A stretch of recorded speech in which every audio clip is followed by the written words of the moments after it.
అపోస్తల కార్యం 12 అధ్యాయం 19 నుంచి 25 తర్వాత అపోస్తల కార్యం 13 అధ్యాయం 1 వచనం వరకు మనం ఈరోజు ధ్యానిస్తాం. ఎవరైనా తెలుగులో తీసుంటే చదివితే టైం సేవ్ అవుతుంది, లేదంటే నేను చదువుతాను.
ప్రార్థన చేసుకుందాం.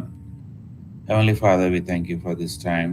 Thank you, Lord, for the grace you've given us, Lord. We could be able to gather at thy feet, to praise you, to worship you. We ask you, Lord, speak to us, talk to us, strengthen us.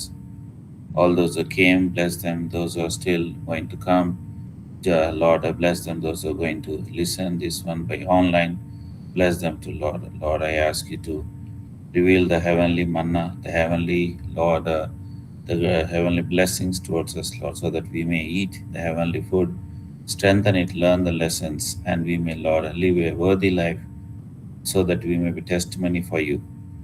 Lord, we want to wait for your coming. Oh Lord, bless us, Lord, with your hope of that coming.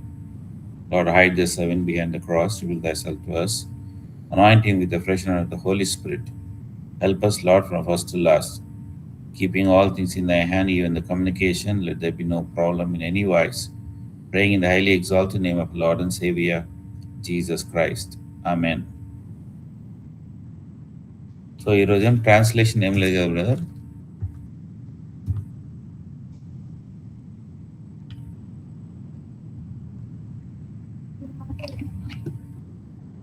Okay. So మనం చదివిన లేఖన ప్రకారం అపోస్తల కార్యం 12 అధ్యాయం 19 వచనం నుంచి చూస్తే ఇక్కడ హేరోదు అతని కోసరము వెతికినప్పుడు ఎవరి గురించి వెతికినాడు? పేతురు గురించి. కనబడలేదు. కనబడితే విచారించినాడు. అంటే ఈ యొక్క సైనికులు వీళ్ళేమన్నా తాగినారా, లేకపోతే బ్రైబ్ తీసుకున్నారా అంటే ఆ రోజుల్లో కూడా బ్రైబ్ ఉండే. అది కింగ్ హీరోది ప్లేస్లో కూడా ఉండే. ఈ పౌల్ని ఆయనని చెరసాల ఆయన జడ్జిమెంట్ దగ్గరికి లేకపోతే కోర్టులు వచ్చినప్పుడు అక్కడ కూడా వాళ్ళు ఎదురు చూస్తారు. సో బ్రైబ్ అనేది ఆ రోజుల నుంచి కూడా ఉండే. అట్లా ఏదైనా ఉండి వీళ్ళు తీసుకొని అన్నీ వెతికి అంతా విసర్జించి లేకపోతే ఇన్వెస్టిగేట్ చేసి తర్వాత ఏమి కనుక్కున్నప్పుడు చంపేసినాడు. ఇప్పుడు చంపిన తర్వాత హెరోదుకి కుదరటలేదు. అక్కడి నుంచి వెళ్ళిపోయినాడు. ఎక్కడి నుంచి వెళ్ళిపోయినాడు? అది తర్వాత హెరోదు యూదియా నుంచి జెరూసలేం నుంచి వెళ్ళిపోయినాడు. ఎక్కడికి వెళ్ళినాడు? కైసరికి వెళ్ళి అక్కడ నివసించేను. సో ఈ యొక్క కైసరియాకి ఎందుకు వెళ్ళిండు? ఇది మనం చూస్తున్న పవర్ పాయింట్లో నిజంగా హెరోదు కట్టిన ప్యాలెస్ ఇది, అక్కడ స్టేడియం ఇది. ఇది వీళ్ళ తాత కట్టిన స్టేడియం. అయితే పక్కనే ప్యాలెస్ ఉంటుంది. ఇది ఇప్పుడు కూడా ఇజ్రాయెల్ దేశంలో ఉన్నది. ఇది ఒక ఆర్కియలాజికల్ సైట్ లాగా ఉన్నది. సో, మనం చూస్తున్న ప్రకారం అక్కడ ఆయన హారో దగ్గరున్న అక్కడ కూర్చొని, అక్కడ ఆయన ఎంజాయ్ చేయడానికి వచ్చినాడు ఇక్కడికి. ఎందుకు అంటే, వాళ్ళ తాత కట్టించిన ఒక ప్యాలెస్‌లో ఆయన ఉండడానికి వచ్చినాడు. ఈ ఎక్కడుంది అంటే అపోస్తలు 23, 25లో కూడా అక్కడ మెన్షన్ అయి ఉంది. ఒక స్థలం తాత కట్టిన స్థలం. ఇక్కడ వచ్చి ఉండడానికి కారణం ఏంటి? లేపోతే ఇక్కడ కింగ్ హీరోదు జుడియా నుంచి ఎందుకు విడిచి ఇక్కడికి ఎందుకు వచ్చినాడు? కైసరికే ఎందుకు వచ్చినాడు? ఇంకా వేరే స్థలం కూడా వెళ్ళొచ్చు కదా! అయితే దానికి కూడా ఒక రీజన్ ఉంది. ఈ జుడియా ఇక్కడ నుంచి మనం చూస్తే యారోలో ఇక్కడ నుంచి ఈ నుంచి ఆయన ఇడిగి వచ్చినాడు. సముద్ర తట్టున వచ్చినాడు. సముద్రం తట్టున వచ్చినప్పుడు అక్కడ మెన్షన్ ఏమిటంటే 20 వచనంలో టైరే అండ్ సిదోన్. టైరే అండ్ సిదోన్. మనం ఇప్పుడు మ్యాప్‌లో చూసిన ప్రకారం ఇది అన్నమాట. ఈ టైరే అండ్ సిదోన్. ఇక్కడ చూస్తున్నాం కదా! ఇది టైరే, ఇది సిదోన్. ఈ ఫెనిషియా పట్టణ దానికి లేకపోతే ఆ ప్రాంతానికి చెందిన అది లెబనాన్ కింద వస్తదది. వాళ్ళు ఈ రాజు దగ్గరికి సమాధానం పడుతూ వస్తున్నారు. They ask for piece. సమాధానం కావాలని. అయితే ఈయన వాళ్ళ మీద కూడా కోపంగా ఉన్నాడు. ఎవరు? తైరేన్ సిద్ధాన్ మీద కూడా కోపం ఉన్నాడు హీరో. ఈ తైరే సిద్ధాన్ వచ్చేసి 103 మైళ్ళు ఉంది జెరూసలేం నుంచి. సిదోన్ వచ్చేసి 120 మైళ్ళు. ఈ 2 స్థలాలు చాలా ఇంపార్టెంట్ అయిన స్థలాలు. ఎందుకంటే ఇవి చాలా ఆస్తితో నిండిన స్థలాలు. తర్వాత ఈ ఒక స్థలాలు సప్లై చేసేది. ఏంటి సప్లై చేసేదంటే పండ్లు, చెట్లు సప్లై చేసే స్థలాలు ఇవి. అంతేకాక ఈ యొక్క పట్టణాలు ఎక్కువగా జెరూసలేం మీద ఆధారపడి ఉండేవి. ఎప్పటి నుంచి ఆధారపడి అంటే కింగ్ సొలొమోన్ నుంచి వాళ్ళు ఈ యొక్క జెరూసలేం మీద వాళ్ళు ఆధారపడి ఉండేవి. మొదటి రాజులు 5, 8, 9, 11 వచనంలో అక్కడ ఉంటుంది. నేను ఇంగ్లీష్లో చదువుతాను. Then Hiram sent a reply to Solomon saying, I have received a message. I will do as all you desire regarding the cedar and cypress timber. అంటే మేము ఈ మందిరం కట్టడానికి చెట్లు కావాలి. అంటే చెక్క కావాలి. ఈ చెక్క, ఈ సిడార్ చెట్లు అంతా ఈ టైరెస్ సిడాన్లో ఉన్నది. అయితే వీళ్ళు ఏం చేసినంటే మేము పంపిస్తాము. 9వ వచనంలో మేము పంపిస్తాము. కానీ మాకు ఆహారం పంపియండి రిటర్న్‌గా. 11వ వచనంలో సొలొమోన్ ఒక అగ్రీమెంట్ చేసిండు. ప్రతి సంవత్సరం మేము మీకు ఆహారం పంపిస్తామని. సో ఆ కాలం నుంచి అది నడుస్తూ వస్తుంది అది.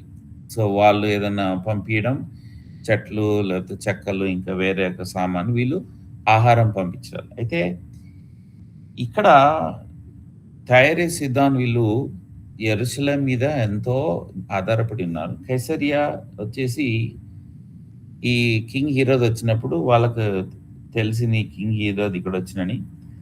అక్కడ వచ్చి మాట్లాడడానికి వచ్చారు. అయితే ఈ హీరోద్ ఇక్కడ చాలా కోపంగా ఉన్నాడు. అయితే వాళ్ళు సమాధాన పడడానికి వస్తున్నారు.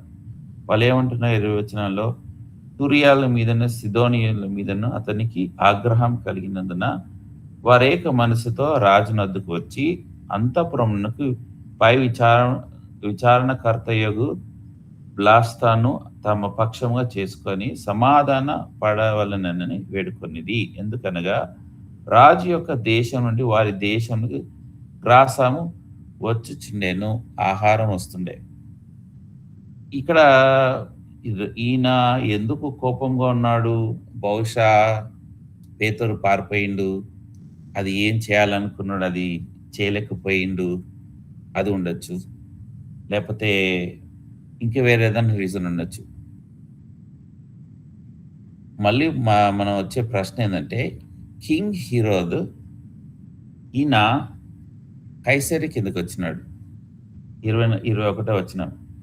నిర్ణయింపబడిన దినమందు హీరోదు రాజ్య వస్త్రములు ధరించుకొని న్యాయపీఠం మీద కూర్చుండి వారి ఎదుట ఉప ఉప ఉపానసము చేయ చే ఉపాసనము చేయగా ఉపన్యాసము చేయగా అంటే రాజులకు ఆ టైంలో ఒక పండుగ ఉండేది. ఒక అది రోమా చక్రవర్తి టైంలో, క్లాడియస్ టైంలో అది ఆచరించబడింది. ఆ సమయంలో ఈ రాజు ఈ యొక్క వస్త్రం వేసుకొని వచ్చినాడు.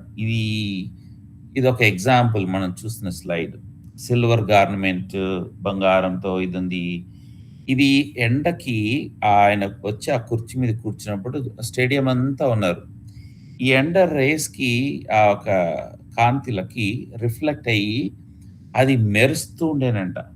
అయితే అందరూ ఏమనుకున్నారంటే, ఇది ఈయననే దేవుడు అని అని విధంగా పొగడడం మొదలుపెట్టినారు. తర్వాత ఈయన మాట్లాడిండు అక్కడ అని ఉంది గాని, ఏం మాట్లాడిండు అక్కడ మనకు ఇంకా క్లియర్‌గా తెలీదు. ఇంకోటి ఆహ్,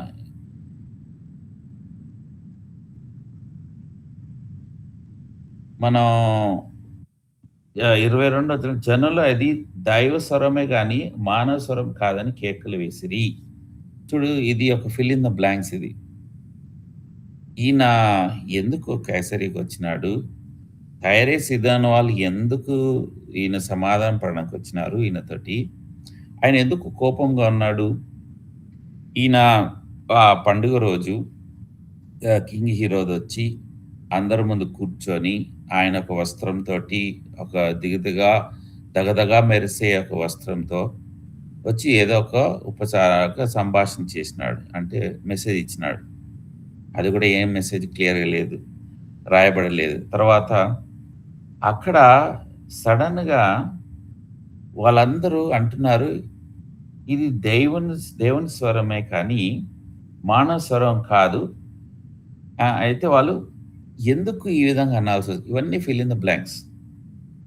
వాళ్ళేమంటున్నారు, జనులు ఇది దైవ స్వరమే కానీ మానవ స్వరం కాదని కేకలు వేసిరి. ఇప్పుడు ముందు వచనం చూస్తే ఆయన ప్రసంగం చేసినాడు, కూర్చున్నాడు. మళ్ళీ సడెన్‌గా ఈ స్వరం ఎందుకు రావాల్సొచ్చింది? 22వ వచనంలో, 23వ వచనంలో అతడు దేవుని మహిమపరచనందున వెంటనే మళ్ళీ ఫిల్ ఇన్ ద బ్లాంక్. ఈయన దేవుని మహిమపరచలేదు. వెంటనే ప్రభు దూత అతని మెత్తను గనుక పురుగుల పడి ప్రాణము విడిచెను. సో, అన్నీ ఫిల్ ఇన్ ద బ్లాంక్స్ మళ్ళీ. ఆయన కైసరియకి ఎందుకొచ్చినాడు? కైసర్య వచ్చి ఇక్కడ ఈయన వీళ్ళతో గొడవ ఎందుకు పడ్డాడు? లేకపోతే ఎందుకు సమాధానం వాళ్ళొచ్చినారు? ఆ పండుగ రోజు ఆయన కూర్చున్నప్పుడు ఆయన భాష ఒక మెసేజ్ చేసినాడు. ఆయన వస్త్రం మెరుస్తుంది. తర్వాత అందరూ సడెన్‌గా ఒక వాయిస్ వినబడుతుంది. ఇది దేవుని స్వరం అని. ఆయన దేవుని ఏ విధంగా మహిమపరచలేదు? ఆయన ఎందుకు చనిపోయినాడు? సో, ఇప్పుడు మనం ఈ ఫిల్ ఇన్ ద బ్లాంక్స్‌కి మనం చూద్దాం. ఈయన ఏ విధంగా దేవుని మహిమపరచలేదు? ఆయన ఏ విధంగా దేవుని మహిమపరచలేదు? దేవునికి రావాల్సిన ఘనత దేవునికి ఇయ్యలేదు. So, first fill in the blank ఈయన జెరూసలేం నుంచి కైసరీకి ఎందుకొచ్చినాడు? మీరు మనం మనం ధ్యానించినాం. సంఘం మీద హింస పెరిగినప్పుడు, పర్సిక్యూషన్ వచ్చినప్పుడు సంఘస్థులంతా చెదిరిపోయినారు. కానీ సంఘంలో ఉన్న పెద్దలు ఆ పెద్దల మట్టుకు ప్రభు వాళ్ళని కాపాడినాడు.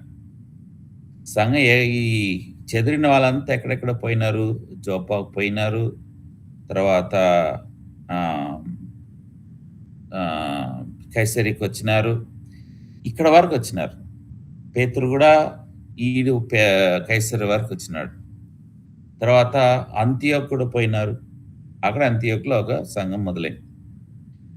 ఇప్పుడు జెరూసలేంలో మిగిలిపోయిన ఈ యొక్క కోర్ పీపుల్‌ని సాతాను ఏం చేసింది? వీళ్ళని మనం ఆట పట్టియాలి. వీళ్ళని ఎట్లాగైనా రూట్స్‌ని, ఏర్లని మనం ఖతం చేయాలని చెప్పి యా జే జాన్ పేరు అక్కడ లేదు. కానీ యాకోబు పేతురుని పట్టుకొని యాకోబుని చంపేసినారు. పేతురుని చంపకుండా ప్రభువు ఏం చేసినాడు తప్పించినాడు. ఇప్పుడు ఆయన ఆ కోపంతో కైసరికొచ్చినాడు. ఎందుకంటే ఇప్పుడు ఈ సంఘం ఎక్కడ వరకు పోయింది? ఎక్కడెక్కడ వీళ్ళు సంఘాలు నడుపుతున్నారు? సాతాను ఏం చేస్తున్నాడు? అక్కడక్కడ ఎళ్లి హతమార్చడం లేతే హింసించడం మొదలు పెడదామని ఒక ఉద్దేశంతో ఈ రాజుని, కింగ్ హీరోదుని ఇక్కడ తీసుకొచ్చినాడు. ఇప్పుడు సాతాను మనం ఒక హిస్టరీ చూస్తే ఐజయా 14, 12-14 చూస్తే, నేను దేవుని కన్నా పైగా గా హెచ్చించుకుంటాను. చదువుతారా? ఆ! ఆ! ఆ! హ్మ్.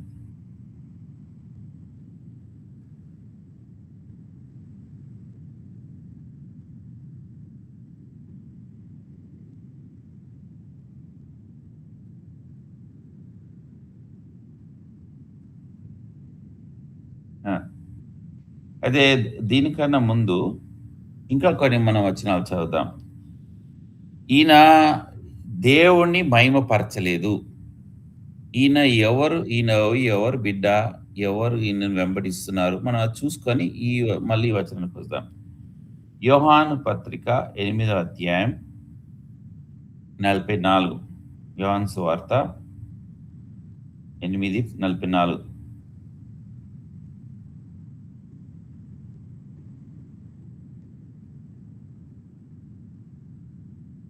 ఆ! ఆ! ఆ!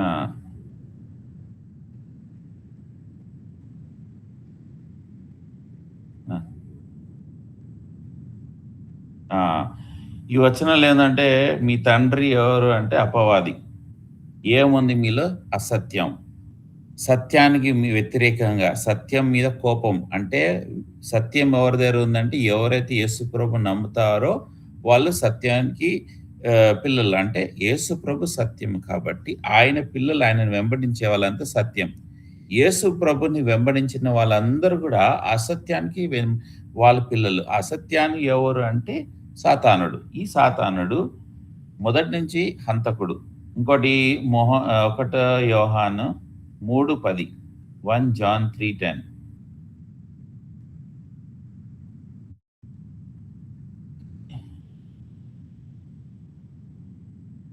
ఆ! ఆ! దేవుని సంబంధులు కారు. దీనిని బట్టి అంటే క్రియలు బట్టి, మీ యొక్క క్రియలు బట్టి మీరు దేని సంతానము? దెయ్యానికి సంతానమా? దేవుని సంతానం. గుర్తుపెట్టుకోండి. ఈ లోకంలో రెండే సంతానం ఉంది. యేసు ప్రభుని నమ్మి, యేసు ప్రభు సత్యవాక్యము ఆయన నంబి అనని అనుసరించేవారు వీళ్ళంతా దేవుని పిల్లలు. దేవుని నమ్మని అసత్యాన్ని వెంబడిస్తూ వాళ్ళు ఏ మతానికి చెందిన వాళ్ళైనా సరే, వాళ్ళు ఈ ఒక ఈ ఈయన పిల్లలనమాట. అంటే అసత్యంలో ఉన్న పిల్లలంతా. వీళ్ళ క్రియలు బట్టి మనకు తెలిసిపోతది. వీళ్ళు ఎవరి పిల్లలు. క్రియలు బట్టి తెలిసిపోతే వీళ్ళు దేవుని పిల్లలని, క్రియలు బట్టి తెలిసిపోతే వీళ్ళు సాతాను పిల్లలనేసి. తర్వాత అదే అధ్యాయంలో 8వ వచనం 1 జాన్ 3:8.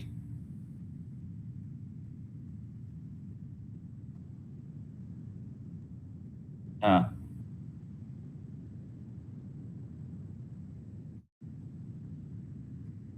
ఆ! అపవాది వీళ్ళంతా ఎవరంటే అపవాది ఇంగ్లీష్‌లో క్లియర్ ప్రాక్టీస్ ఆఫ్ సిన్నింగ్ అంటే పాపం చేసే వాళ్ళు. లేపోతే దాన్ని అనుసరించే వాళ్ళు. ఆ! ఈ పాపాన్ని అనుసరించే వాళ్ళు వీళ్ళంతా అపవాది సంబంధులు. ఇప్పుడు ఈ అపవాది సంబంధాన్ని ఈయన అపవాదికి పిల్లాడు అంటే is the son of the devil అన్న కారణం ఏంటంటే, మనం ఇప్పుడు ఈ స్లైడ్ ప్రకారం చూస్తే ఐజియా 14, 12-14 చూస్తే మొదటి నుంచి సాతాను యొక్క ఉద్దేశ్యం ఏంటి? దేవుని కన్నా పైన హెచ్చించబడాలి. నే ఆ! నేను దేవుని నేను దేవుని కన్నా పైన ఉండాలి. అంతగా అంతగా అంటే నాకే రావాలి ఘనత. ఇప్పుడు హేరోద్ ఏం చేస్తున్నాడు? నాకే ఘనత రావాలి. సో, ఈయనేం చేస్తున్నాడు? దేవునికి మహిమపరచుకుని ఈయనెవరు యూదుడు. దేవుని మహిమపరచాలి. కానీ ఈయనేం చేస్తున్నాడు? ఆ అంగి వస్త్రం యేసుకొనొచ్చి దేవుని మహిమపరచలేడు. వాళ్ళంతా బహుగా ముఖస్తుతి చేస్తున్నారు. ఏమని ముఖస్తుతి అబ్బా! ఎంత బాగుంది ఈయనది. ఇది చూడండి ఎంత ఏ విధంగా కూర్చున్నాడు. ఎంతో ముఖస్తుతి చేస్తున్నారు. పక్క తైరన్, సీదోన్ వాళ్ళు కూడా వచ్చినారు. ఏదో మాట్లాడుతున్నారు. ఈ ముఖస్తుతి వల్ల ఏమైపోతుందంటే ఈయన క్రియలు ఎవరి వల్ల ఉన్నాయి? దేవుని వల్లే ఉన్నాయా? లేపోతే సాతాను వల్లే ఉన్నాయి. సాతాను వల్ల క్రియలు ఏముందంటే దేవుని కన్నా పైన హెచ్చించబడుట అది దెయ్యానికి సంబంధించిన సదృశ్యము. ఇప్పుడు ఈయన చేసేదేంటి? అదే. అంతేగాక ఈయన ఎందుకు పడిపోయినాడు పరలోకం నుంచి ఎజెకియేల్ 28, 15-16 పైనుంచి పడిపోయినాడు. ఎందుకంటే ఆయన లోపల ఏమొచ్చింది? ఆ ఒక దుర్బుద్ధి వచ్చేసింది. నేను దేవుని కన్నా పైన నేను హెచ్చింపబడాలి. ఆ! ఆ! ఆ! ఆ!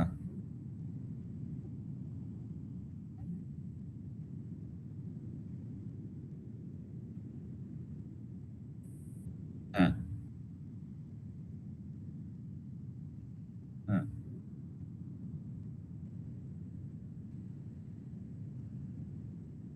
ఆ! హ్మ్. ఆ! సో, గర్వించుట. ఆయన యొక్క అందాన్ని చూసి, అందచందాలు చూసి గర్వించుట. ఇంగ్లీష్‌లో 17 వచనంలో ఈ యొక్క వేరే వెర్షన్‌లో అంటే నువ్వు ఎట్లా అంటే మూర్ఖుని వలె, నువ్వెంత జ్ఞానివైనా గూడా ఎంత మూర్ఖుని వలె నువ్వు నువ్వు ఆ యొక్క ఆహ్, అనుసరించిన లేకపోతే నీ యొక్క ప్రవర్తన ఈ సాతాను ప్రవర్తన వల్లనే పడిపోయినాడు. ఇప్పుడు హెరోద్ ఏం చేస్తున్నాడు? అదే విధంగా అనుసరిస్తున్నాడు ప్రవర్తన. హెచ్చింపబడుట. నాకే ఘనత రావాలి. ఈయన ఎంతో జ్ఞానవంతుడు ఉండొచ్చు. కానీ మూర్ఖుని వలె ప్రవర్తిస్తున్నాడు. ఎంతో గొప్పలు ఆశయిస్తున్నాడు.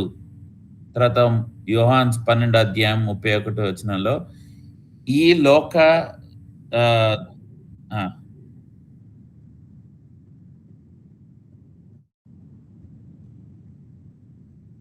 మళ్ళీ చదవండి బ్రదర్. ఆ! ఆ! ఈ లోకాధికారి. Ruler of the world. ఈ పైనుంచి పడినప్పుడు సాతానికి టెంపరవరీగా ఆయనకు ఈ లోకానికి అధికారిగా ఇచ్చినాడు. టెంపరవరీగానే. ఈయనేం చేస్తుంటాడు ఎఫెసియన్స్ 2:2 ఈ భూమి అంతా చుట్టూ తిరుగుతా ఉంటాడు. ఆయన పేరు prince of the power of the air అని ఉంది. తెలుగులో చదవండి.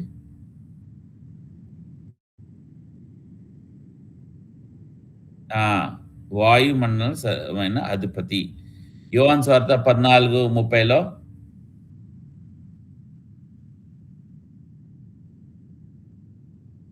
ఆ! లోకాధికారి వచ్చొచ్చున్నాడు. ఆ! ఆ! లోకాధికారి ఈ సాతానుడు ఏం చేస్తాడంటే వెతుకుతుంటాడు. ఎవరి గురించి అంటే నా పిల్లలెవరు? నా నేను వాళ్ళని చేర్చుకోవాలి. ఇప్పుడు దేవుడు పరలోక రాజ్యాన్ని చేర్చుకోవడానికి ఆయన శిలువ మీద మరణించి ఒక దారి చూపించినాడు. సాతాను గూడా రిక్రూట్ చేస్తాడు. ఏ విధంగా ఆయన రాజ్యంలో రావడానికి. లూకా 4:6 చదవండి.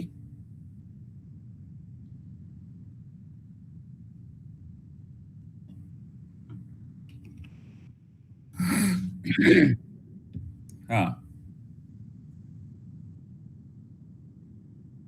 ఆ! చ చ చాలు బ్రదర్. ఈ అధికారమంతా, ఈ రాజ్యమంతా తర్వాత చదవండి బ్రదర్. 6 6 4, 6 ఆ! మహిమ. నీకీ రాజ్యం ఇస్తాను, అధికారం ఇస్తాను, మహిమ గూడా ఇస్తాను. అంటే పొగడుదల. ఆ! ఎందుకు? ఆ! ఆ! ఎవరికి ఇయ్యాలనుకుంటున్నా వారికిస్తాను. ఎవరు సాతానునికి ఎవరైతే కాళ్ళు మొక్కుతారో, ఏడవ వచనంలో ఉంది. ఎవరైతే సాతాన్ని ఆరాధిస్తారో వాళ్ళకి అప్పగింపబడతది. ఏమి అప్పగింపబడతది? అధికారము, రాజ్యము, మహిమ. ఈ హిరోద్ ఏం చేస్తున్నాడంటే, సాతానుకి ఈయన నమస్కారం చేస్తున్నాడు. సాతాన్ని ఆరాధిస్తున్నాడు. గర్వ ఏవైతే సాతానుకున్నయో ఆ యొక్క లక్షణాలన్నీ ఇప్పుడు హెరోదులో ఉన్నాయి. నా రాజ్యంలో వీళ్ళు ఎట్లాగా వీళ్ళెళ్ళేసి సువార్త చెప్తారు. వీళ్ళ పెద్దలెవరు? పేతురు, జాన పట్టుకొని వాళ్ళని లోపలేయండి జైల్లో.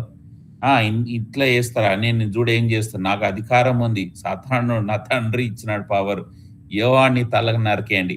పేతురుని కూడా పెట్టండి. 8 రోజుల పండుగ వచ్చింది కదా! 8 రోజుల తర్వాత వీని సంగతి చూద్దాం. సంఘాన్ని ఒక పెద్దల్ని చంపేస్తే సంఘం ఏడుంటే ఉండదు కదా అనుకొని పెట్టినాడు. కానీ దేవుడు తప్పించినాడు. ఇప్పుడు ఈ కోపంతో ఏం చేయాలో తెలియక కైసరికి వచ్చినాడు. ఈనాడు ఆయన ఎంక్వైరీ చేసినాడు. సాతాను చెప్పిండొచ్చు, అరే వీళ్ళు అక్కడ వరకు పోయిండ్రు, మన బార్డర్ ఉంది కదా, ఆ బార్డర్ వరకు పోయిండ్రు, వాళ్ళ దగ్గర పోదాం. తైరే సిదాన్ వాళ్ళు లెబనాన్లో ఉన్నారు కదా, వాళ్ళు అక్కడ మనం మాట్లాడదాం, వాళ్ళని పిలవండి. కోప్పడిండొచ్చు, మీరు ఇట్లా క్రిస్టియన్స్ వీళ్ళు వచ్చేసి యేసు ప్రభు గురించి చెప్తున్నారు, వాళ్ళందరూ మీరు ఎందుకు ఎంకరేజ్ చేస్తున్నారు అని మాట్లాడిండొచ్చు. మేము మీకు భోజనం ఇస్తున్నాం ప్రతి సంవత్సరం. మేము భోజనం బంద్ చేస్తే మీరు ఏమైతారు? ఇదే అన్నీ ఇప్పుడు భారతదేశంలో కూడా జరుగుతున్నాయి. మేము మీకు ఇస్తున్నామని మీరేంటి ఇది వదిలేసి యేసు ప్రభుని వెళ్తున్నారు. పట్టుకురండి, జైలేయండి, చంపేయండి. సో అర్థం చేసుకోండి. దే వాళ్ళ క్రియలు బట్టి మీరెవరు పిల్లలో తెలిసిపోతారు. దేవుని పిల్లలైతే దేవుడు చూపించిన మార్గంలో ఆయన క్రియలు మీరు చేస్తారు. సాతాను పిల్లలైతే సాతాను క్రియలు దాన్ని బట్టి మీరు చేస్తారు. ఇంకోటి ఇక్కడ ఇది సాతాను ఇప్పుడు హెరోదుని క్లియర్‌గా ఏం చేసినాడు? ఆయన రిక్రూట్ చేసుకున్నాడు. ఇప్పుడు హెరోద్ దాన్ని అదే విధంగా చేస్తున్నాడు. దేవునికి ఇయ్యాల్సిన మహిమ ఈయన దేవునికి ఇస్తలేడు. ఏం చేస్తున్నాడు? ఆయన పొగడ్తలు, ఆయన సొంతగా పొగడ్తలు. దేనికి? అరే నువ్వు గొప్ప రాజువి, నువ్వు గొప్పవానివి, అది ఇది అనని ఎవరికి ఏమైతే ఈయన పడిపోయినాడు. మనకు ప్రశ్న, ఇప్పుడు మనల్ని ఎంతమంది పొగడుతున్నారు? అరే బ్రదర్ మీరు చాలా బాగా పాడతారు, మీరు సిస్టర్ మీరు చాలా మంచి గొంతు, మీరు చాలా మంచి వాక్యం చెప్తారు, మీరు చాలా ఇది అట్లా పొగడతలు వస్తే మీరు ఏం చేస్తున్నారు? ఇక్కడ కింగ్ హెరోద్ అగ్రిప్ప ఏం చేయాలంటే ఈ పొగడ్తలను ఆపాలి. ఆపలేదు.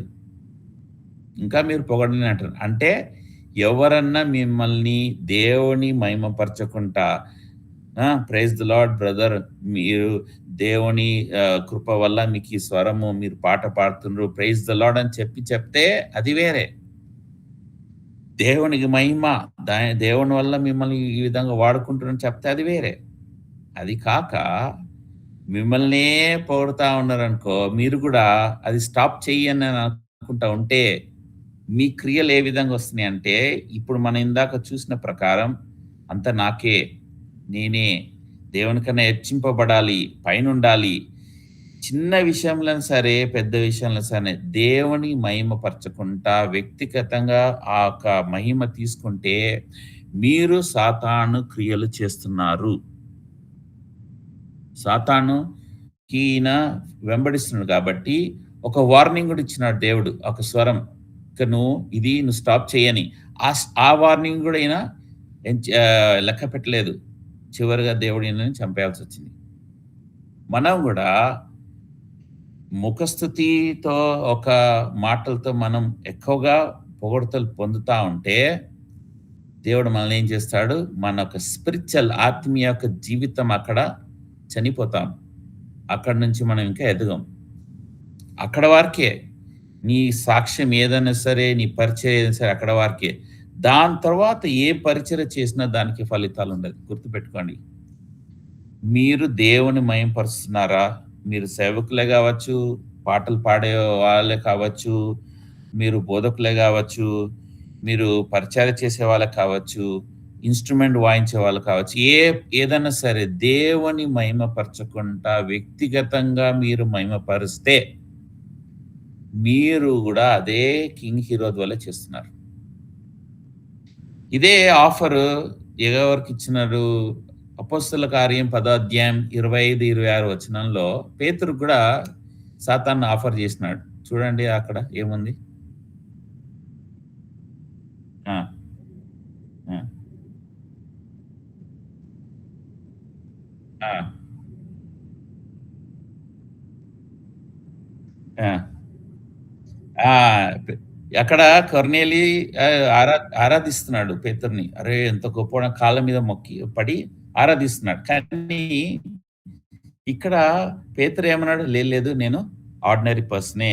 అరే! లేదు లేదు దూత నాకు చెప్పింది, వచ్చి మాట్లాడింది, ఈయనొక గొప్ప వ్యక్తి అని ఎంత చెప్పిండొచ్చు కొర్నేలి.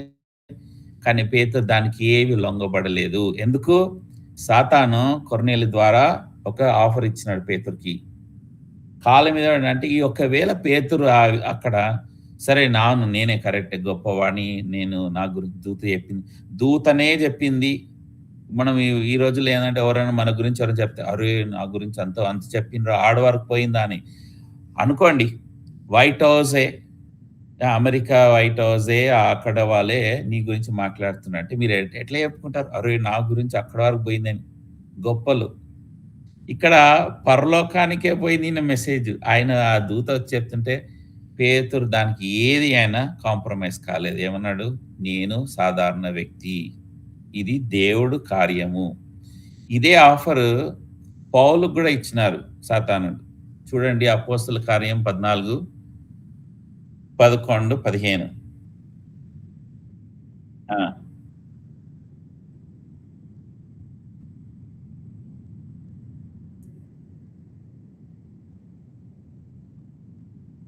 ఆ! ఆ! ఆ! సో, ఇక్కడ ఏముంది 11, 15లో పౌలు, బర్నబాస్‌కి మీరు గొప్పవాళ్ళు, మీరింత పెద్ద ఇక్కడ మిరాకిల్ చేసినారు అనేసి వాళ్ళని బ్రదర్ ఆ! దేవతలు మీరు, మీకు మేము బలి ఇస్తాము. వీళ్ళేం చేసినారు ఇమ్మీడియేట్‌గా వాళ్ళ ఆఫర్ తీసుకోలేదు. ఇమ్మీడియేట్‌గా ఎళ్లి బట్టలు చింపుకోవడం అంటే దానికి సాదృశ్యం ఏందంటే మార్నింగ్ ఎప్పుడైతే యోసేఫ్‌ని బావిలో ఏసినప్పుడు అన్న వచ్చి ఏం చేసిండు బట్టలు చింపుకున్నాడు. ఒక మార్నింగ్, ఒక దుఃఖం. దుఃఖంతో వాళ్ళు చింపుకొని, ఏడుస్తూ, కేకలేస్తూ, "మేము దేవుళ్ళం కాదు. మేము మనుషులమే. దేవుడు మమ్మల్ని పంపించినాడు." గుర్తుపెట్టుకోండి. పౌలు, పేతురు చేసే విధంగా మనం గూడా పరిచర్యలో ఇదే విధంగా ఉండాలి. ఎవరైనా ఎక్కువగా నిన్ను క్రీమ్ బటర్ పెడుతుండు, ఎక్కువగా నీ ముఖస్తుతి చేస్తుండంటే వాళ్ళ నుంచి దూరంగెళ్ళండి. ఎందుకంటే వాళ్ళే కాదు. వాళ్ళు తీసుకొస్తున్నారు ఆఫర్ సాతాను నుంచి. నిన్ను కింద పడేయడానికి. నీ యొక్క పరిచర్యను ఆపేయడానికి. కింగ్ హీరోకి ఇచ్చినాడు ఈ ఆఫర్. కింగ్ హీరో తీసుకున్నాడు. ఏమైండు? చనిపోయినాడు. మీరు మీ జీవితంలో, వ్యక్తిగత జీవితంలో, పరిచర్య జీవితంలో, మీ యొక్క ఆఫీస్ దగ్గర, మీ సంఘంలో ఎక్కడైనా సరే మీరు ఎవరిని మహిమపరుస్తున్నారు? ఆ మహిమ మీరే తీసుకుంటున్నారా? లేతే దేవునికి ఇస్తున్నారా? మీరే ఆలోచన చేయండి. ఇది ప్రశ్న అందరికీ. ఎందుకంటే ఒక్క రోజు ఎప్పుడో అప్పుడు మనం ఏం చేస్తాం ఆ క్రెడిట్ మనం తీసుకుంటాం. అవును గదా! నేనే చేసిన గదా! ఎంత గొప్పవాడిని, ఎంత ఇది, ఎంత టాలెంట్ నాకు. ఆ విధంగా రాంగ్ నేమైతే మనం పడిపోతాం. ఎందుకు మనం పడిపోతామంటే, ఈ రోజుల్లో మనుషులు దేవుణ్ణి ఆరాధించే కన్నా ఎక్కువగా పాస్టర్‌లని, సేవకుల్ని ఆరాధిస్తున్నారు.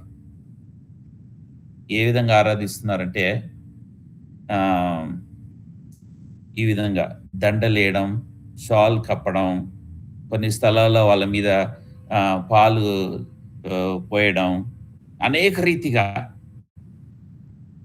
ఇది శాపానికే మీరు చాలా దగ్గరగా ఉన్నారు. ఎవరైనా సరే సేవకుడు ఆయన అనాయింటెడ్ పర్సన్, అభిషేకించిన పర్సన్ కూర్చోపెట్టండి, తినండి, అన్నం పెట్టండి, భోజనం పెట్టి ఏదైనా సరే. కానీ దేవునికన్నా ఎక్కువగా ఆయనని స్థానం ఇయ్యద్దు. ఏదైనా సరే. ఆయన చెప్పే మాటలు వాక్యంలో లేదు అంటే దాన్ని మీరు వెంబడించదు. కొంతమంది సేవకులు, పాస్టర్‌లు అంటారు, "నేను చెప్తున్నా గదా! నువ్వు చెయ్యి" అంటారు. బ్రదర్ దేవుడు నాతో మాట్లాడలేదు. ఇది బైబిల్ అవన్నీ గాదమ్మా! నేను చెప్తే చెయ్యి నువ్వు. నువ్వు నాకే ఎదురు తిరుగుతావా? అప్పుడు వస్తది నిజమైన టెస్ట్.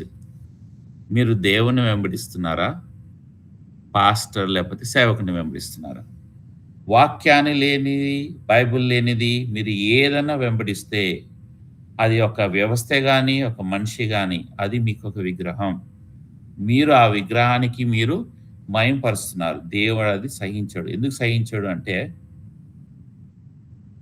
ఐజియా 42:8లో ఏముంది? ఆహ్, నేనే దేవుడిని. నాకు తప్ప ఇంకెవరు లేరు. చదవండి బ్రదర్. ఆ! ఆ! నా మహిమ ఎవ్వరికియ్యను. గుర్తుపెట్టుకోండి. మీరు ఒకవేళ ఎవరికన్నా మహిమ ఇస్తున్నంటే మీరు శాపానికి దగ్గరగా ఉన్నారు. లేపోతే ఎవరైనా మిమ్మల్ని ఆరాధిస్తున్నా అంటే మీరు శాపానికి దగ్గరగా ఉన్నారు. ఆ దేవుని మహిమ ఎవ్వరికీ ఇయ్యడంట దేవుడు. ఐసియా 46:11 వచనం. ఆ! ఆ!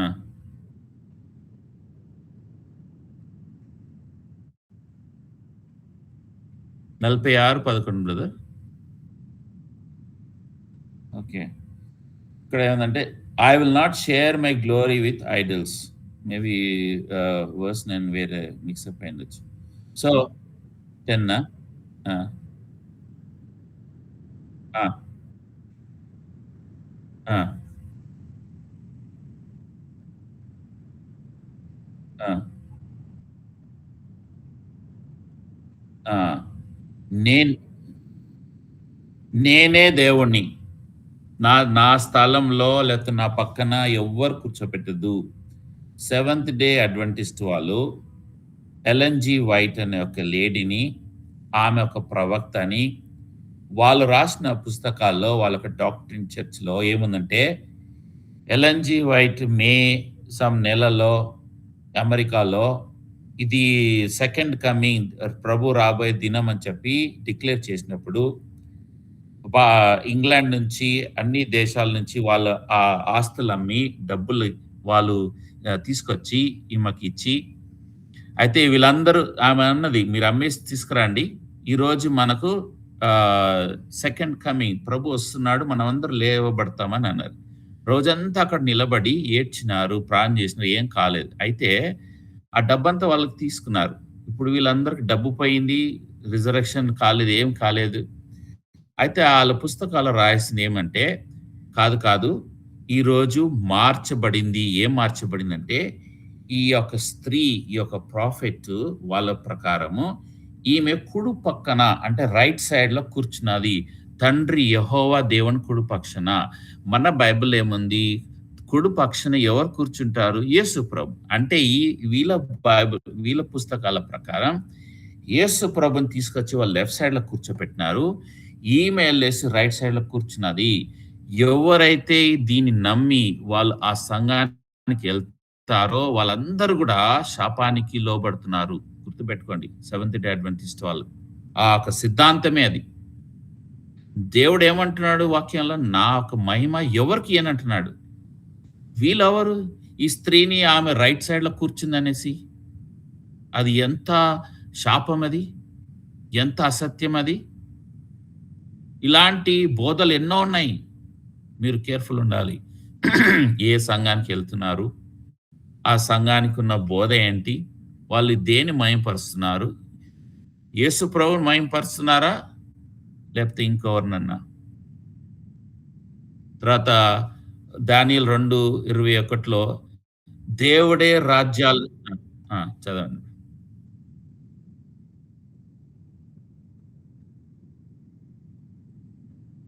హ్మ్. హ్మ్. తర్వాత ఇక్కడ రాజులని, ఆ రాజ్యాన్ని ఒక సెట్ చేసినంత కూడా ప్రభువే. నెబుకద్నెజర్ అది మర్చిపోయి ఈయనేం చేసినాడంటే తనంతట తాని హెచ్చించుకుంటున్నాడు. చూడండి దానియేలు 4, 29, 30.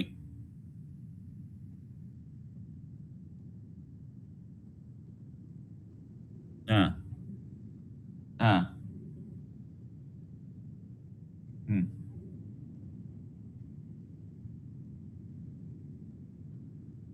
ఆ!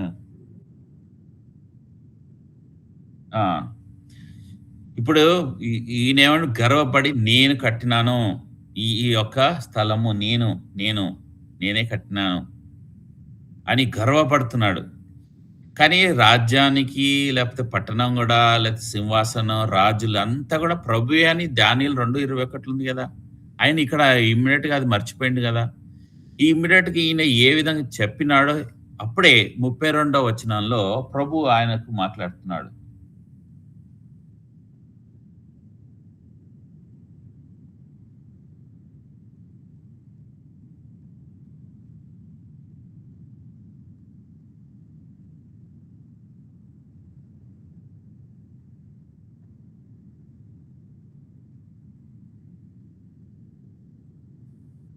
ఆ! ఏ అంటాడు? "నువ్వు పశువులతో ఉంటావు. పశువులలాగా గడ్డి తింటావు. 7 సంవత్సరాలు పిచ్చోనిలాగా నువ్వు ఆ పొలాల్లో తిరుగుతావు" అనేసి దేవుడు శపించినాడు. కేవలం ఒక గర్వం అక్కడ రాంగనే నేను చేసినానని. ఆ దేవునికి ఇయ్యాల్సిన మహిమ ఆయన కొద్దిగా రబ్ తీసుకోవడానికి ట్రై చేసినాడు. ఇమ్మీడియేట్‌గా ఏం చేసినాడు, పిచ్చివాడిని చేసి, అక్కడ ఆయన 7 సంవత్సరాలు పొలాల్లో ఉంటూ, గడ్డి తింటూ, పశువులతో మళ్ళా అంత ఘనత ఆయన ఒక ప్యాలెస్, సిటీ అక్కడెందుకు లేడు ఈయన రాజు ఇప్పుడు? ఈయన ఏం తింటుండో ఆయనకి తెలీదు 7 సంవత్సరాలు. రాజులకు ఎట్లా స్నానం చేపిస్తారు? స్నానం లేదు, ఏం లేదు 7 సంవత్సరాలు. ఎట్లా తిండి ఉంటది? ఏం వస్త్రాలుంటాయి? ఎంత గోర్లు కట్ చేసి ఈయన గోర్లన్నీ పెరిగినాయి. ప్రభువు మనతో చెప్తున్నాడు. నేను, నేను, నేను, నేను. నేను ఈ సంఘాన్ని కట్టినాను. నేను ఈ సహవాసాన్ని కట్టినాను. నేనే అంతటికి నేనే అని ఎంతగా మనం ఆ క్రెడిట్ అంతా తీసుకుంటామో, ప్రభు ఏమంటున్నాడు? నేను చూసుకో నెబుకద్నెజర్ ఏమైండు? నిన్ను గూడా ఆ విధంగా నేను తీసేస్తాను. వాక్యంలో ఏముందంటే, సంఘం కట్టేటిది నేనే. తర్వాత సంఘానికి ప్రధాన చీఫ్ కార్నర్ స్టోన్ నేను. సంఘాన్ని చూసుకునేది నేనే. కట్టేటిది ప్రభువే. పునాది రాయి ఆయనే. సంఘాన్ని ఐ థింక్ కీర్తనల్లో ఉంది. ఆయన్నే ఆహ్, ఇల్లు కట్టేవాడు ఆయనే. ఆయన లేకుంటే ఎవరైనా ఇల్లు కడితే అదేమైతది? కింద పడిపోతది. సమస్తము ప్రభువే. గుర్తుపెట్టుకోండి. నువ్వు చర్చ్ కట్టడమే గాని, సావాసం నిన్ను కట్టడమే గాని, ఏదైనా సరే ప్రభువు అనుమతి లేనిది, అనుసరించలేనిది, ప్రభు కృప లేనిది నువ్వు అది చేయలేవు. అంతా క్రెడిట్ అంతా తీసేసుకుంటుని నేనే చేసినాను. చూడు ఎంత పెద్ద సంఘం కట్టినానో, ఎట్లా మనుషులను తీసుకొచ్చినాను, ఏ విధంగా చేసినా, ఎన్ని సంఘాలు కట్టినాను, ఎంత పరిచర్య. చూడు అంతా మొత్తం క్రెడిట్ అంతా దేవునికి రావాల్సింది నీ యొక్క అకౌంట్‌లో యేసుకుంటే ప్రభు ఏం జేస్తాడు? నా మహిమ ఎవరికి ఇయ్యనని ప్రభు అన్నాడు. మరి నెబుకద్నెజర్ పరిస్థితి ఏమైంది? ఇది మనకొక హెచ్చరింపు. మనం దీని నుంచి మనం నేర్చుకోవాలేందంటే, మనం ఈ విధంగా పరిస్థితులు రాకుండా ఉండాలంటే, మనము ఆయనకు రావాల్సిన మనం దొంగలించకూడదు. హేరోదు దొంగలించినాడు. ఇప్పుడు హేరోదు చనిపోయినాడు. మన వాక్య ప్రకారం ఎట్లా చనిపోయినాడు? ఏముంది? రికార్డ్ లేదు. అయితే ఫ్లేవియస్ జోసెఫస్ అని ఈయన ఒక గ్రీక్ హిస్టోరియన్. గ్రీక్ భాషలో యూదుడు రాసినాడు. ప్రభువు కాలం నుంచున్నాడు. ఇవన్నీ రాసినాడు. ఒక 20,000 పుస్తకాలేమో ఉన్నాయని అంటారు. సో, ఇవన్నీ ఆయన రాసిన ఒక చరిత్ర ఎవరన్నా సరే బైబిల్ సత్యం కాదన్న వాళ్ళకి మీరు దీన్ని ఆధారం చేసి చెప్పొచ్చు. ఇది ఆన్‌లైన్‌లో గూడా కనబడతది. 'ఫ్లేవియస్ జోసెఫ్ హిస్టోరియన్' పుస్తకం. దాన్ని తీసుకొని మీరు ఆధారంగా మీరు చూపియొచ్చు. ఇప్పుడు ఈ యొక్క హేరోదు గురించి ఈయన హిస్టోరియన్ ఈయన ఒక బుక్‌లో రాసినాడు. ఏం రాసినాడు? ఏ విధంగా జరిగినయి మనం చూద్దాం. ఆయన 19వ ఒక పుస్తకంలో వాల్యూమ్‌లో ఈ యొక్క పేజ్ నంబర్ ఇక్కడ అని రాసింది. అగ్రిప్పా కైసరీకొచ్చినాడు. అపోస్తలుల 12 అధ్యాయం 19 వచనం అగ్రిప్పా కైసరీకొచ్చినాడు. ఈయన పేరు హీరోద్ అగ్రిప్పా I ఈ రాజు పేరు. సో, ఈయన ఏం చేసినాడు ఆయన ఫ్లేవియస్ ప్రకారం setting off games in theatre అంటే ఆ యొక్క థియేటర్‌లో ఆయనకు రావడానికి అనేకమైన ఆటలు పాటలు పెట్టినాడు. ఇదే ఇక్కడ మెన్షన్ చేయలేదు. కానీ ఆ యొక్క ఈవెంట్ గురించి మెన్షన్ అయింది 21 వచనంలో. తర్వాత ఈయన అందరి గురించి ఈయన ఇన్నాడు ఆ సింహాసనం మీద కూర్చొని. తర్వాత ఫ్లేవియస్ ప్రకారం ఆయన ఒక చమ్కీలో ఒక రోబ్ ఏసుకొని కూర్చున్నాడు. ఇక్కడ రాయల్ అపియరల్ అని ఇక్కడ అంతగా డీటెయిల్‌గా లేదు. కానీ ఏం మాట్లాడినాడు, ఆయన సంభాషణ చేసినాడు, లేకపోతే ప్రీచ్ చేసినాడు 21 వచనంలో ఉంది. అపోస్తలుల 12:21లో. ఇదే మనకు అగ్రిప్పాలో కూడా ఉంది. అయితే ఇక్కడ ఫ్లాటర్ అంటే ముఖస్తుతి. ఆ ముఖస్తుతి చేసినారు ఈయనకి అని రాసింది ఆయనకి ఫ్లావియస్ ప్రకారం. తర్వాత అగ్రిప్పా ఎంబడే ఇమ్మీడియేట్‌గా సిక్ అయిపోయినాడని ఉంది. తర్వాత ఆయన గద్దించలేదు మనుషులని. అది కూడా రాసింది. ఈయన చనిపోయినాడు అని మనకు అపోస్తలుల కార్యం 12:23లో ఉంది. కానీ ఎట్లా చనిపోయినాడు అని ఈ హిస్టోరియన్ రాసినాడు. ఏమని రాసినాడు? 5 రోజులు కడుపు నొప్పితో ఎప్పుడైతే ఈయన దేవునికి మహిమ పరచలేదో అప్పుడే సిక్ అయిపోయి 5 రోజులు పడక మీద ఉండి మనకు బైబిల్ ఏం చెప్తుంది? పురుగులతో అంటే పొట్ట పగిలిపోయి పురుగులొచ్చి ఏమైంది? చనిపోయినాడు. పొట్ట పగిలిపోయింది. 5 రోజుల నొప్పితో. కానీ మనకు క్లియర్‌గా వచనాల్లో మనకు రాయలేదు. కానీ హిస్టోరియన్ రాసినాడు. దీని ప్రకారం ఏం తెలుస్తుందంటే మన బైబిల్‌లో ఏదైతే రాసిందో అది సత్యము. హిస్టరీ మనకు ఏం చెప్తుంది? మనకు బ్యాకప్ చేస్తున్నది. ఇది ఈ విధంగా జరిగింది అని. సో, గుర్తుపెట్టుకోండి. దేవునికి మహిమ రాకుండా మనం ఆయనకి ఇయ్యాల్సిన క్రెడిట్ మనం తీసుకుంటే ఏమైతదంట? ఏ విధంగా హేరోదుని తాకినాడో 5 రోజుల నొప్పితో, పొట్ట నొప్పితో ఆయన పొట్ట పగిలిపోయి ఆయనేమైండు? పురుగులొచ్చి పొట్టలోంచి పురుగులొచ్చి పురుగులతో ఆయన చనిపోయినాడు. ఇంకోటి 24వ వచనం. ఇప్పుడు హేరోదు చనిపోయిండు. అపోస్తలులు 12:24.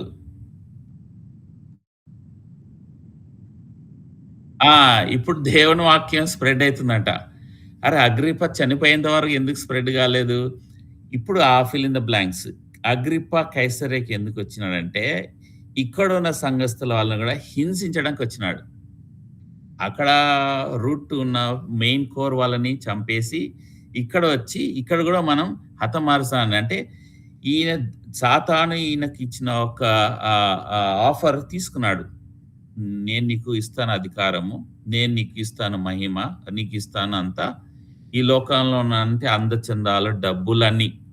ఆయన డబ్బులు అవన్నీతో ఏం చేసినాడు? ఒక రోప్ తయారు చేసుకొని ఆ ప్యాలెస్ దగ్గర వచ్చి వాళ్ళ తాత కట్టిన ప్యాలెస్ దగ్గర వచ్చి కూర్చొని అందరిని చేసి ఆటపాటలన్నీ చేపించి మంచిగా ఒక ఎండ ఒక రేస్‌తో కాంతితో ఆయన అంగి మీద పడితే అంత రిఫ్లెక్ట్ అయిపోయి అందరూ ఈయనే దేవుడు అని చెప్పడంతో ఈయన ఏం చేసిండు?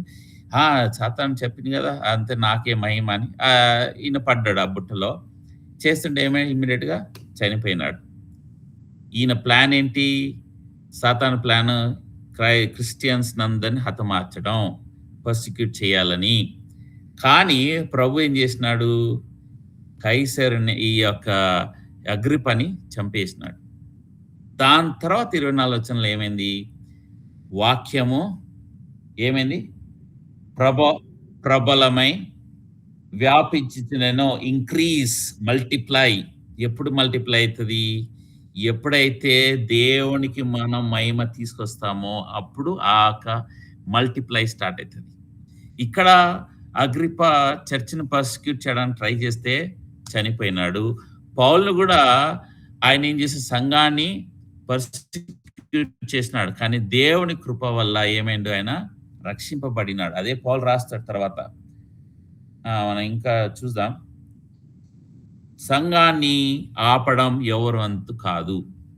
గుర్తుపెట్టుకోండి. సంఘాన్ని ఆపడం, సంఘ అభివృద్ధి, సంఘ ఎదుగుదల దాన్ని ఆపడం ఎవ్వరి వల్ల కాదు. ఈ యొక్క 5 వచనాల్లో మనం ఏం నేర్చుకున్నాం అంటే, సంఘాన్ని ఆపడానికి ఎవరికీ శక్తి లేదు. సాతానికి కూడా లేదు.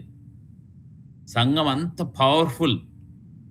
సంఘం పవర్‌ఫుల్‌గా ఉండడానికి కారణం ఏంటంటే, దేవునికి ఇయ్యాల్సింది మనం ఇద్దాం. దేవునికి మహిమపరుస్తాం. దేవుని వాక్యం చదువుదాం. వాక్యానికి మొదటి స్థానం ఇద్దాం. దేవుడు మనం ఏం చెప్తాడో మనం చేద్దాం. తర్వాత ఇప్పుడు పేతురు బిలీవరు, అగ్రిప్ప అన్‌బిలీవర్. చూడండి ఒక కంపారిజన్. పేతురు ఫస్ట్ కైసరియా నుంచి పరిచర్య చేసి జెరూసలేం వెళ్ళినాడు. అందుకే ఈయనకు తెలుసారే ఈయన పేతురుని పట్టుకున్నప్పుడు ఎంక్వైరీ చేసిండొచ్చు. పేతురు ఇంతకు ముందు ఏడ చేసిండు అనేసి కైసరియా అన్నాడు. అందుకు ఇక్కడ పేతురు తప్పిపోయినాడు. తర్వాత అగ్రిప్ప ఏం చేసిండు? కైసరికి వెళ్ళినాడు. పేతురు అక్కడ విట్నెస్ చేసినాడు. ఆయన ఏంటి? పేతురు నేను చావడానికి సిద్ధం అనేసి. ఈడ హెరోదు ఏమంటున్నాడు? నాకుంది ఆ శక్తి. ఏంటి? మరణం తర్వాత జీవం వేరే వాళ్ళ మీద. ఈ యొక్క రిఫరెన్సెస్ కూడా అక్కడ మనం పవర్ పాయింట్‌లో చూస్తున్నాం. టైం లేదు కాబట్టి నేను తొందరగా వెళ్తున్నా. పేతురు అన్యులని ఎంతో ఆప్యాయంగా పిలుస్తూ భోజనం చేస్తున్నాడు. కానీ హెరోదు ఎంతో గర్విష్ఠుడు. పేతురు ఈ యొక్క అన్య దేవుళ్ళకి పాగనిజంకి దానికి ఆరాధన చేయలేదు. కానీ హెరోదు తైరే, సిదోన్ ఉన్న ఒక దేవతలకి ఈయన ఆరాధన చేస్తున్నాడు. దేవునికి ఇయ్యాల్సిన మహిమైన ఈయన తీసుకున్నాడు. ఇది దేనివల్ల అంటే ఇది ఒక పేగన్ ఒక కల్చర్ అది. దేవుడు ఏం చేసినాడు? పేతురుని దూతను పంపించి తప్పించినాడు మరణం నుంచి. ఇక్కడ హేరోదుకి దేవుడు దూతను పంపించి చంపేసినాడు. ఈ 2 మనం చూస్తే సైమన్ ఒక బిలీవర్, విశ్వాసి, అగ్రిప్ప ఒక అవిశ్వాసి. విశ్వాసి ఏ విధంగా ఉండాలి? అవిశ్వాసి ఏ విధంగా ఉంటాడు? ఇప్పుడు మనం కంపేర్ చేసుకుందాం. నువ్వు అవిశ్వాసిలాగున్నావా? విశ్వాసిలాగున్నావా? ఒకవేళ విశ్వాసిలాగుంటే పేతురు ఏ విధంగా జీవించినాడో ఆ విధంగా మనం జీవిస్తాం. ఒకవేళ నువ్వు అగ్రిప్ప వల్లే అవిశ్వాసి ఉంటే నీ ఇంటి బయటనే, నీ పక్కనే, త్వరలోనే దేవుని ఒక శాపము, ఉగ్రత నీ మీద రాబోతున్నది. దాన్ని తప్పించుకోవాలంటే కేవలం యేసు ప్రభు దగ్గర వచ్చి క్షమాపణ అడిగి, ప్రభువా నేను తప్పు చేసినాను, నన్ను క్షమించమని నువ్వు బతిలాడితే, కరుణ చూపించని అడిగితే ప్రభు బహుశా నేను తప్పించగలుగుతాడు. చూడు ఎంత క్లియర్‌గా ఉంది. విశ్వాసి, అవిశ్వాసి వాళ్ళ క్రియలు. తర్వాత ఇక్కడ ఒక విశ్వాసి వాళ్ళు అంతియోక్ సంఘము చాలా యంగ్ సంఘం.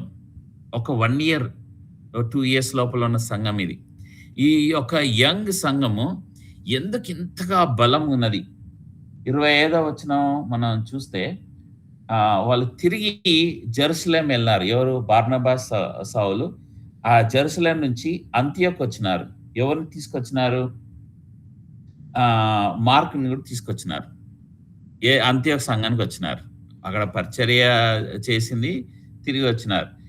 కానీ కైసరియలో వాక్యం పెరుగుతున్నది. ఇప్పుడు సీన్ వేరే. ఏంటి? జెరూసలేంలో సౌలు, బర్నబాస్ ఇక్కడికొచ్చినారు. అక్కడ ఏం జేయడానికి పోయినారు? డబ్బులియ్యడానికి పోయినారు. అంతియోకు నుంచి పని అయిపోయింది. కొన్ని రోజుల తర్వాత తిరిగి వచ్చినారు ఎక్కడికి? అంతియోక్‌కి.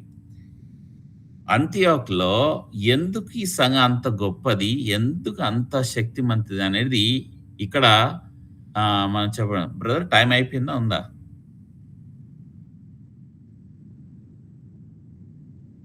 5 మినిట్సా? సరే. మనం ఈ యొక్క సంఘంలో చానా విషయాలున్నాయి. ఒకటి బార్నబాస్, సౌలు. బార్నబాస్ ఏం చేసినాడు? అంత వ్యక్తిగతంగా ఆయన ఏం పని చేయలేదు. ఆయన మొదలుపెట్టినాడు పని అంతియోక్‌లో. పని ఎక్కువగా అయిపోయింది కాబట్టి అపోస్తలుల 11:26 ప్రకారం ఆయన ఏం చేసినాడు? సౌలుని ఆ! అవసరం సంఘానికి అని చెప్పి ఎళ్లి వెతికి తీసుకొచ్చినాడు. సో, అంత్యోక సంఘంలో చేసే విషయం మనం గూడా చేయాలి. ఎవరైనా సంఘానికి అవసరం ఉంది. టీచ్ చేసే వ్యక్తి, బైబిల్ స్టడీ ఎవరైనా సరే, మనం కరెక్ట్ పర్సన్ పోయి వెతికి తీసుకొచ్చి అది టీచ్ చేస్తే ఖచ్చితంగా దేవుడు దీవిస్తాడు. తర్వాత ఒక్క సంవత్సరం. ఈ ఒక్క సంవత్సరం వీళ్ళు ఎక్కడ పోకుండా వీళ్ళేం చేస్తున్నారు? వాక్యమే టీచ్ చేస్తున్నారు. వాక్యమే బోధించినారు. అంటే వాక్యం తప్ప వేరేమి మనము సంఘంలో తీసుకురావద్దు. గుర్తుపెట్టుకోండి. వాక్యం తప్ప వేరేమి సంఘంలో తీసుకురావద్దు. తర్వాత యేసు ప్రభు ఏమన్నాడు? శిష్యులు చేయమన్నాడు. వీళ్ళు బాప్తిజం ఇచ్చినారు, వాక్యం చెప్పినారు. మనం అదే చేయాలి. ఈ సంఘంలో ఉన్న గొప్పతనం ఏందంటే వీళ్ళు వాక్యానుసారంగా నడిచినారు. వాక్యానుసారంగా నడిచినారు. తర్వాత వీళ్ళు ఎలాంటి హిపోక్రసీ లేకుండా ఏదైతే విన్నారో అది చేసినారు. యాకోబు 1:22 ప్రకారం క్రీస్తు వలె వాళ్ళు జీవించినారు. 1 కొరింథీ 11:1 ప్రకారం. తర్వాత అపోస్తలుల కార్యం 13 అధ్యాయం 1 వచనంలో ఇక్కడ 4-5 పేర్లున్నాయి. బార్నబాస్ అని అంటే ఎంకరేజ్‌మెంట్, ప్రోత్సహించడం. సౌలు పేరు పౌలుగా మారింది. తర్వాత నిగెర్, మనసెస్. ఈ నిగెర్ అంటే ఒక నల్ల వ్యక్తి. నైజీరియాకున్న లేకపోతే ఆఫ్రికాకున్న వ్యక్తి. అంటే ఇక్కడ ఎలాంటి భేదభావం లేదు ఈ సంఘంలో. తర్వాత మనన్ అంటే కంఫర్టర్. తర్వాత లూసియస్ ఈయన ఒక యూదుడు. హెలెనిస్టిక్ అంటే గ్రీక్ నేర్చుకున్న లేదా గ్రీక్ మాట్లాడే వ్యక్తి ఈ యొక్క యూదుడు. ప్రవక్తలు, టీచర్లు వీళ్ళంతా ఈ సంఘంలో ఉన్నారు. సంఘంలో ఎవరున్నారు? ప్రతి ఒక్కరు ఉన్నారు. టీచర్లు ఉన్నారు, బోధకులు ఉన్నారు. తర్వాత వేరే రంగు వాళ్ళు ఉన్నారు. వేరే భాష మాట్లాడే వాళ్ళు ఉన్నారు. వీళ్ళంతా కలిసి సంఘం ఎంతగా నిలబెట్టినారంటే కొన్ని రోజులు సౌలు, బర్నబాసు యెరూషలేం పోయినా కూడా వీళ్ళు ఈ సంఘాన్ని నడిపినారు. ఆ సంఘాన్ని దేవుడు ఖచ్చితంగా దీవిస్తాడు. సో మనం ఈరోజు నేర్చుకున్న పాఠంలో ఏంటంటే ఏ విధంగా మనం ప్రభువుకి రావాల్సిన మహిమ మనం దాన్ని తీసుకుంటే లేకపోతే రాబ్ చేస్తే, దొంగలిస్తే ఏ విధంగా కింగ్ హెరోదు పొట్ట పగిలి చనిపోయినాడో పురుగులొచ్చి, అదే విధంగా ఏ విధంగా నెబుకద్నెజరు ఒక ఆవులాగా, పశువులాగా గడ్డి మేస్తూ 7 సంవత్సరాలు పిచ్చోనిలాగా పొలాల్లో ఉన్నాడో, మనం కూడా దేవుని యొక్క రావాల్సిన మహిమ మనం దొంగలిస్తే ఖచ్చితంగా దేవుడు మనల్ని శిక్షిస్తాడు. మనకు ఆత్మీయ స్థితి అక్కడ మరణం అయిపోతుంది. ఆత్మీయంగా ఎదగాలంటే దేవునికి చెందాల్సింది దేవునికి ఇస్తాం. నేను కడుతున్నాను, నేను అనేది అంత తీసేయాలి. ఇంకోటి ఎవరు ఎక్కువగా ముఖస్తుతి చేస్తున్నారో వాళ్ళ నుంచి మీరు తప్పించుకోండి, పారిపోండి. ముఖస్తుతి చేపించుకోవద్దు, మీరు చేయొద్దు. దేవునికి మహిమ తీసుకొస్తాం. ఈ విధంగా హేరోదు చనిపోగానే అక్కడ వాక్యం మళ్ళీ విస్తారింపబడింది, మల్టిప్లై అయింది. వాక్యాన్ని మల్టిప్లై అవుతుంది. ఇక్కడ మళ్ళీ యెరూషలేం నుంచి మళ్ళీ ఏమొచ్చింది? అంతియోకు వచ్చినారు. అంతియోకు సంఘం ఒక గొప్పతనం. ఇంకా అనేక విషయాలున్నాయి. అంతే ఒక విషయం. మనం నెక్స్ట్ వారం మనం నెక్స్ట్ అధ్యాయంలో మనం ధ్యానిస్తాం. Back to you brother.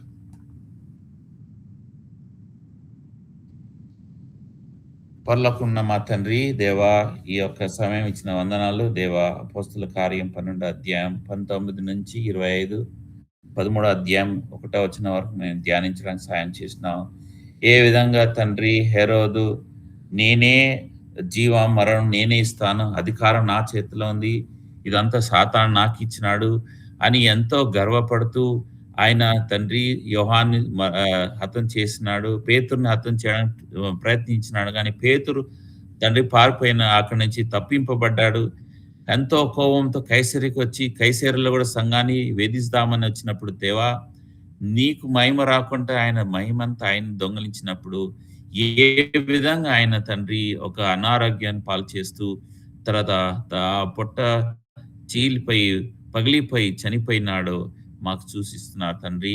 నీకు రావాల్సిన మహిమ మేము దొంగలిస్తే మా యొక్క పరిస్థితి అదే విధంగా ఉంటదని మీరు మాట్లాడుతున్నారు. అంతేకాక నెబుకద్నెజర్ జీవితం నుంచి కూడా మాకు మాట్లాడుతూ వస్తున్నారు.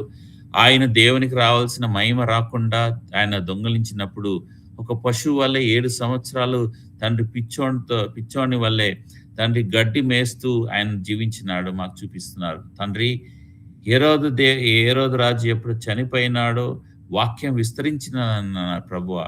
తర్వాత అంత్యొక సంఘంలో ఉన్న ఒక గొప్పతనం చూపిస్తున్నారు. దేవా, మేము ఎన్నో పాఠాలు నేర్చుకున్నాం. మేము ఈ పాఠాలను మా జీవితంలో అనుసరించడానికి సాయం చేయండి. నేను నా తోటి జరిగింది, నేనే కడుతున్నాను, నేనే గొప్పవాడిని, నాకిన్ని తలంపులే ఇవన్నీ తీసేయండి ప్రభువా.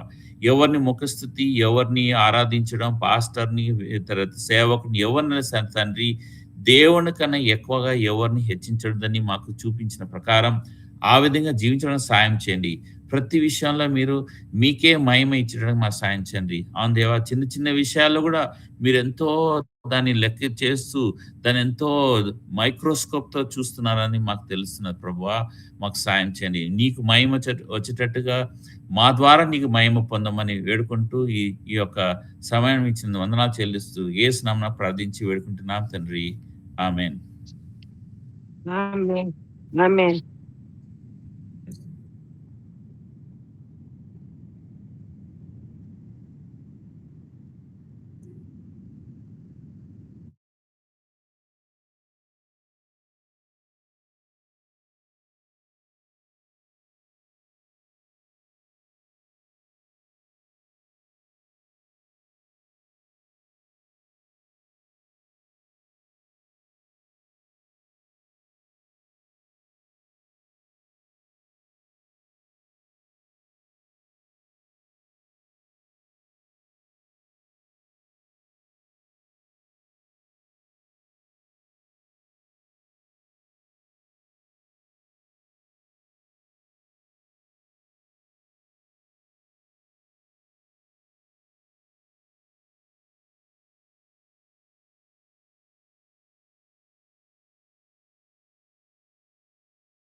ఉన్నాను.